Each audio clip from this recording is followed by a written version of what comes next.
Hi friends, welcome to Shobha creations. ఈరోజు ఒక మంచి స్టోరీని చెప్పుకుందాం.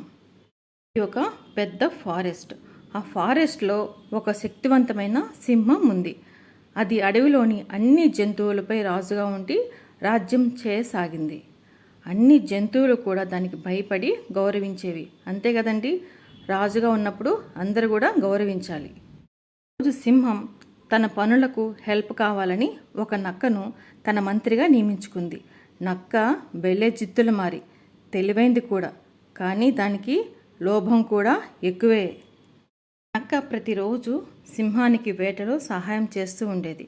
సింహం వేటాడిన ఆహారాన్ని తనొక్కతే తినకుండా నక్కతో పాటు పంచుకొని తినేది.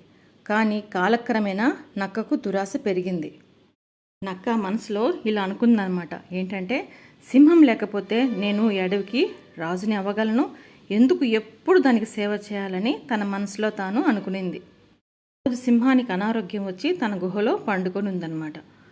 అది గుహలో పండుకొని ఉండగా నక్క సింహం దగ్గరికి వచ్చి, ఓ రాజా, మీరు చాలా బలహీనంగా ఉన్నారు, నేను మీకు ఒక మంచి ఔషధం తీసుకుని వస్తానని నక్క బయటికి వెళ్ళిన నక్క మిగతా జంతువులన్నింటినీ కూడా పోగు చేసుకొని, సింహానికి బాగలేదు, సింహం చనిపోతుంది, ఇక నుంచి నేనే మీ రాజుని అని గర్వంగా చెప్పుకుంది.